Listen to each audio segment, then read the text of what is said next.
Hi Internet, welcome to my channel. I finally have received something that is so important. Let me tell you a little story.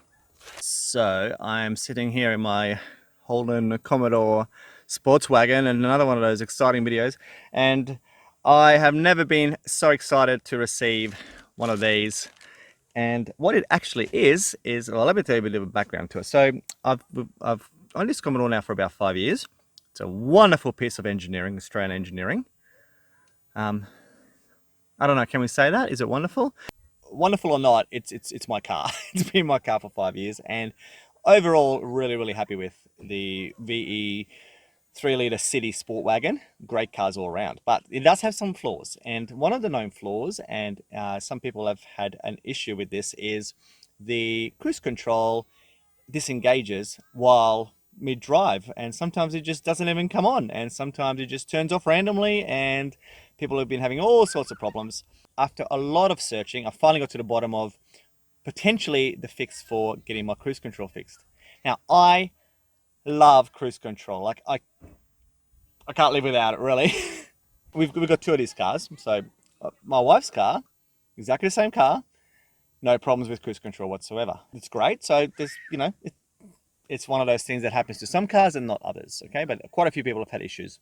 On the internet, on the forums, we still keep getting the same advice over and over again, and that is that it's probably the little switch at the back of the brake pedal, because when you got cruise control on and you put on your brakes, the cruise control turns off and the car is back under your control. It's not that, and I can tell you why not, because I wanted to share the symptoms of what's been happening to my car. So here's how it is. So for my car, the cruise control either doesn't turn on at all when I'm driving. So I start the car up, I drive, and it just doesn't turn on at all. That's sometimes happens. Only sometimes that happens. Sometimes it turns on, and then basically within about 20 seconds it turns off. And what I mean by turns off, it says that the cruise is off, it gets rid of that screen, and it goes back to not working, and I cannot turn it back on again until the car has restarted. So once it stops working, it doesn't come back on at all. That's the second scenario. And the third scenario is I'm driving along, I go to engage the cruise control, it works, and it stays on for about, in my car, for a couple of minutes. And then again, without anything, I don't use anything, I'm just driving along in the lane, no braking, no lane changes, nothing at all, it just turns off. Okay, and just completely disengages and turns off. So this has happened on and off now for close to 2-3 years, and it's really annoying me. And I went to Holden to ask for a solution, and they said, oh, it's probably this, probably that, and it didn't sound very convincing. They were going to start, charging me at least $150 just for maybe a fix.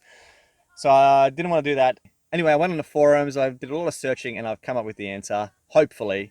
So I'm going to show you what it is, and the answer is right in here, and it is replacement indicator cruise control stalk. Here it is here. Let's see what it looks like. So here it is. This is the stalk. It's the indicator, and this is the back of it here. So it just has this module, and inside here, I think it just breaks over time or something. Not quite sure, but anyway, hopefully this replacement is going to fix this problem. Now, apparently, you just flip it. Are you getting it? There you go. That's it. Just pops off like that. It's pretty easy. Okay, so there's the stalk here, and then it looks in here. There's a couple of little clips. Like there's a clip there. Looks like that unit just clips out, hopefully. So I got it out after a little bit of persuasion. So what it has is there's this sort of pushing in clip here, and there's one on both sides. So you've got to kind of do both. I was able to get it off without removing this, but a little bit of a tight squeeze. So you may wish to unscrew this bottom part if you want to make sure that you have plenty of space to work with, or you can just be like me and try to squeeze it in there. So installation was pretty simple, just the reverse, clipping off that, clipping it in, attaching it, and then putting on that cover. All right, I'm going to go for a test drive and see how it goes.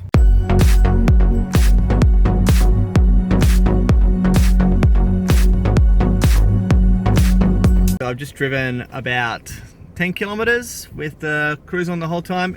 It's definitely working. I haven't had it on for that long. for a long time. So that's definitely the fix. So there you go, everyone. I'll put the link below. It's about what it's $36 I think I paid, straight from eBay, secondhand unit. Does the job, definitely fixes the problem. So there you go, easy fix, 2 minutes of labor. It got the job done. So if you've got the same problem, have a go at that. So that's it, everyone. Any questions or comments, please ask. I would love for you to subscribe. It would be great. I'm putting up lots of how-tos for this Commodore. Check out my motorcycle videos, my silly bunny man stuff if you're keen, if you're game. And can I please ask you before I go, just to hit the like button for me? That'd be lovely. If it helped you out, please hit the like button, smash the like button, just hit the like button. I would really appreciate it. Helps the YouTube algorithm rank me a little bit higher. All right, bye.